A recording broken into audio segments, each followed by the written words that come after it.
Hello student, this is second video, class 10th, chemistry chapter first. हमने इससे पहले video में यहाँ तक का पढ़ लिया था। अब हम एक्टिविटी 1.2 और 1.3 से स्टार्ट करेंगे। 1.2 में देखते हैं, take a lead nitrate solution in a test tube. एक टेस्ट ट्यूब में लीड नाइट्रेट सोल्यूशन को लेना है और उसमें ऐड करना है potassium iodide solution. So what do you observe? तो तुम क्या देखोगे? पहले हम यहाँ लीड नाइट्रेट को देख लेते हैं, इसको रिप्रेजेंट किस तरीके से किया जाता है। इसको किया जाता है PbNO3 होल ट्वाइस। ये हो गया रिप्रेजेंटेशन ऑफ लीड नाइट्रेट। और पोटेशियम को K से रिप्रेजेंट करते हैं और आयोडाइड को I से, तो इसलिए इसका रिप्रेजेंटेशन KI हो गया। अब इसमें बोल रहा है कि आप क्या चीज़ देखेंगे अगर इसको ऐड करते हैं।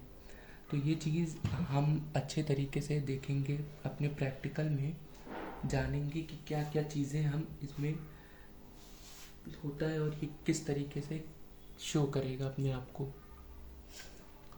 यहाँ देखते हैं, take a few zinc granule in a conical flask और टेस्ट ट्यूब। एक जिंक ग्रैन्युल लेना है, यानी कि जिंक का टुकड़ा, एक कॉनिकल फ्लास्क में और टेस्ट ट्यूब में, और ऐड करना है डाइल्यूट हाइड्रोक्लोरिक एसिड। और उसमें हाइड्रोक्लोरिक एसिड को यानी कि HCl को उसमें ऐड करना है। और सल्फ्यूरिक एसिड भी हो सकता है, यानी कि H2SO4। तो ये चीज़ हमको इसमें ऐड करना है। तो इसमें दिया है, handle the each acid with care. सारे एसिड को, जो भी एसिड हम पकड़े उसको बहुत ही केयरफुली पकड़ना है। Do you observe anything happening around the zinc granule? क्या तुम देखते हो कुछ भी जिंक ग्रैनुअल के किनारे साइड में होते हुए? टच द कोनिकल फ्लास्क और टेस्ट ट्यूब। कोनिकल फ्लास्क और टेस्ट ट्यूब को छूना है। Is there any change in its temperature? क्या इसके टेम्परेचर में कोई चेंजेस हो रहे हैं? From the above three activity, we can say that any of the following observation help us to determine whether a chemical reaction has taken place. हम तीनों जो भी एक्टिविटी थी उसको देखते हुए हम ये कह सकते हैं कि तीनों में ही कुछ ना कुछ केमिकल एक्टिविटी हो रही है और कुछ ना कुछ चेंजेस उसमें हो रहे हैं। जैसे कि चेंज इज स्टेट, उनकी स्टेट चेंज हो रही हैं। वाटर से लिक्विड हो रहा है, वाटर से सॉलिड में चेंज हो रहा है, सॉलिड से लिक्विड में हो रहा है, लिक्विड से वेपर में, इस तरीके से चेंज हो रहा है। चेंज इन कलर, उनके कुछ कलर भी चेंज होंगे। इवोल्यूशन ऑफ गैसेस, और गैसेस भी निकलेंगे। चेंज इन टेम्परेचर, उनके टेम्परेचर भी चेंज हो रहे हैं। As we observe the changes around us, जैसे कि हम देखते हैं अपने आसपास के चेंजेस को, वी कैन सी दैट, हम देखते हैं there are large variety of chemical reaction. बहुत ही तरीके की केमिकल रिएक्शन पाई जाती हैं हमारे आसपास। We will study about the various type of chemical reaction, और हम इसमें पढ़ेंगे अलग अलग टाइप के केमिकल रिएक्शन को and the simple representation in this chapter. और इस चैप्टर में हम अलग अलग टाइप के केमिकल रिप्रेजेंटेशन को पढ़ेंगे और उनके हम रिप्रेजेंटेशन को भी पढ़ेंगे। तो पहले देखते हैं केमिकल इक्वेशन। केमिकल इक्वेशन होते क्या है? एक्टिविटी 1.1 जो हमने ये एक्टिविटी देखी, 1.1 एक्टिविटी देखी है, वो कैन बी डिस्क्राइब एज, उसको इस तरीके से डिस्क्राइब किया जाता है, व्हेन अ मैग्नीशियम रिबन, जब एक मैग्नीशियम रिबन जलता है ऑक्सीजन के साथ, यानी कि एयर में ऑक्सीजन होता है और एक मैग्नीशियम रिबन जलता है, it get converted to a magnesium oxide, और वो चेंज हो जाता है मैग्नीशियम ऑक्साइड में। This description of a chemical reaction in a sentence from is quite long, और इसका जो होना है वो थोड़ा सा लंबा है।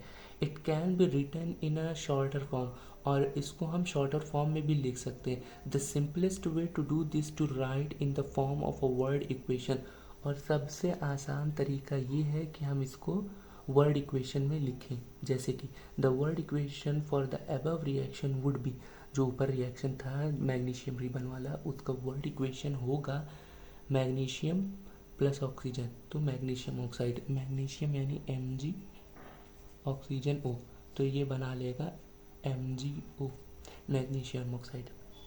ठीक है, अब इसको देखते हैं आगे। यहाँ लिखा हुआ है the substance that undergo chemical change, वो सब्सटेंस जिसमें केमिकल चेंजेस होते हैं उनके रिएक्शन में मैग्नीशियम एंड ऑक्सीजन, मैग्नीशियम था और ऑक्सीजन था, आर द रिएक्टेंट्स, मैग्नीशियम और ऑक्सीजन क्या हो गया, रिएक्टेंट हो गए। The new substance is magnesium oxide, और नया जो सब्सटेंस बन रहा है, जो प्रोडक्ट बन रहा है, उसको क्या कहा गया, मैग्नीशियम ऑक्साइड कहा गया। Form during the reaction as a product, ये तब हुआ जब रिएक्शन हुआ उस टाइम में, जब मैग्नीशियम ऑक्सीजन मिला और मिलने के बाद एक रिएक्शन हुआ और बना लिया मैग्नीशियम ऑक्साइड। ठीक है, the word equation shows change of reaction to product through an arrow place between them. ये जो रिएक्टेंट्स हैं और प्रोडक्ट को दो एक एरो डिफाइन करती है, इस एरो से हम पता कर सकते हैं कौन रिएक्टेंट है और कौन प्रोडक्ट है।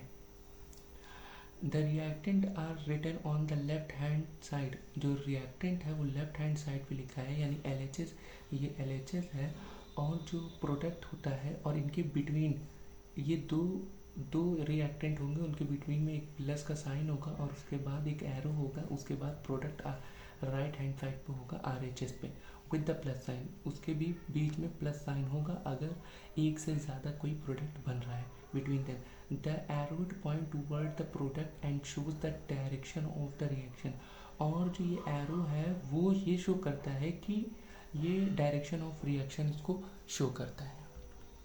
ठीक, अब हम जो है इसमें लिखा हुआ है राइट केमिकल इक्वेशन, इस केमिकल इक्वेशन को हम नेक्स्ट वीडियो में पढ़ेंगे। जब तक के लिए आप इसको देखिए और इसे सीखिए। नोट्स के लिए हमारे टेलीग्राम चैनल को ज्वाइन कीजिए और इंस्टाग्राम को फॉलो कीजिए, यूट्यूब को सब्सक्राइब कीजिए। इसी तरीके से वीडियो के लिए थैंक यू, मिलते हैं अगले वीडियो में।